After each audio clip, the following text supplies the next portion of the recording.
All right, let's talk about Paradox Interactive. You know, the Swedish grand strategy giant that gamers have this incredible love-hate relationship with.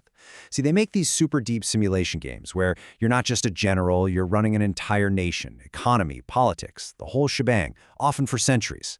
We're going to trace their entire story, from the absolute brink of failure to building a massive digital empire. Let's get into it. So, here's how we're going to break it down.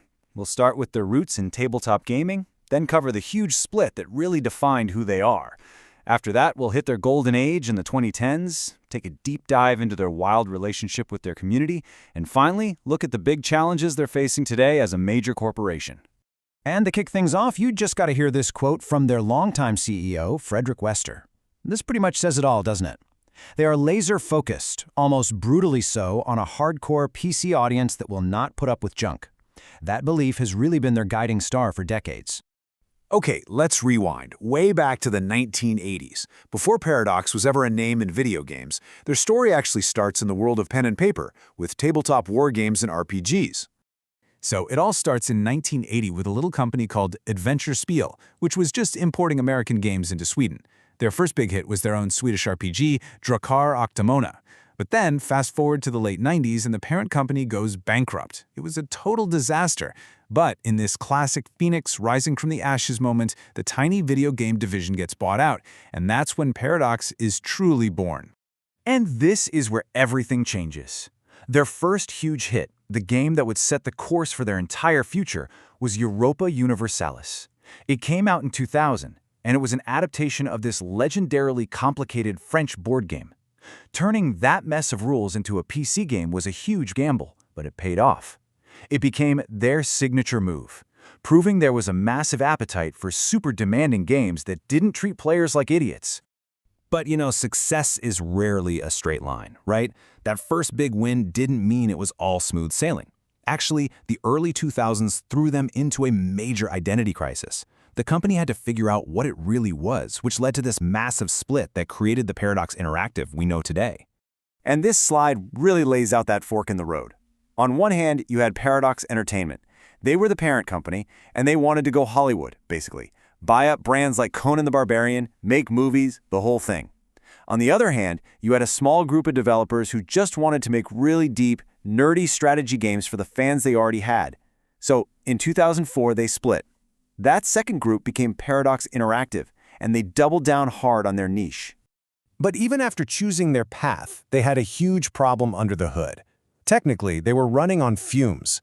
As their lead designer, Johan Andersson, later admitted, they didn't even have a real engine. They were just copying and pasting huge chunks of code from one game to the next. It was a total mess and completely unsustainable. And the solution? Well, it was a game changer. Literally. In 2007, they built the Clausewitz engine. This was their first real in-house engine. It was a massive leap. It gave them a 3D map, which made the games look way better, but more importantly, it gave them a stable, scalable foundation. This is the bedrock that all their future grand strategy games would be built on. This engine didn't just make their games better, it unlocked their entire future. So think about it. They have a clear mission, and now they've got this super-powered engine to back it up. What happens next? The golden age. They walk into the 2010s, and all those pieces just click into place. This is where we see a total explosion of success and a string of games that are now legendary. And what a run of games this was. I mean, look at this list.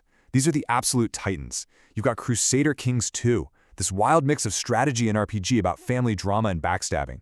Then Europa Universalis 4, which perfected their historical nation building.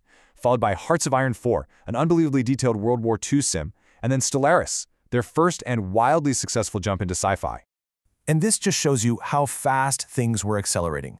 In 2016, Hearts of Iron 4 sells 200,000 copies in 2 weeks, which is amazing. But then, just a few months later, their big sci-fi bet, Stellaris, sells that same number in just 24 hours. It absolutely shattered all their records. But here's the thing. That kind of explosive growth, it isn't just about making great games. To really get the Paradox phenomenon, you have to look past the games themselves and into this incredible, symbiotic kingdom they've built with their community. Honestly, it's become one of their biggest assets. And as this Reddit comment nails, the games are so ridiculously complex that you need a community just to figure them out. Players have to band together and share strategies. This created this amazing grassroots movement, especially on YouTube, where creators became the essential teachers, demystifying these beastly games for newcomers. In fact, Paradox wasn't clueless about this. They admitted it themselves. Their own employees said that influencers were often better at explaining the games than they were. So you get this amazing cycle. Creators make content, that content teaches new players, those new players buy the game, and the whole community just gets bigger and stronger. And then there are the modders. You absolutely cannot talk about the Paradox community without celebrating the modders. These are the unofficial, unpaid developers who pour thousands of hours into making everything from tiny fixes to gigantic total conversion mods that are practically new games. They add so much value and longevity to every single title, and Paradox has been smart enough to embrace them, giving them tools and support. So you put all this together, the hit games, the money, the massive community, and it all leads to one huge transformation. We're now in the modern era. The scrappy little underdog is gone. Today, Paradox is a global, publicly traded corporation, and with that size comes a whole new world of very complex challenges. I mean, just look at the scale of this change. Back at the split in 2004, they were just 12 people in a room. By 2016, they were big enough to go public and be listed on the stock market. And today, they have nearly 700 employees. It's a completely different beast. And the money? Oh yeah, the money followed. In 2022 alone, the company pulled in over $200 million in revenue. That small niche developer is now a certified financial powerhouse in the gaming world. But, and there's always a but, isn't there? This kind of rapid growth rarely comes without some serious growing pains. A 2021 employee survey brought to light major issues with workplace mistreatment. They've started canceling riskier projects, had very public development struggles with games like Vampire Bloodlines 2, and faced a lot of controversy and fan anger over the launches of Victoria 3 and Cities Skylines 2. Which all leads to the big looming question for Paradox today.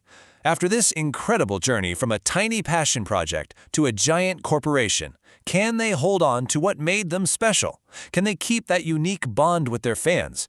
Or, as the corporate pressures mount, are they on the path to becoming just another faceless giant publisher? Well, the next chapter of their grand strategy is still being written.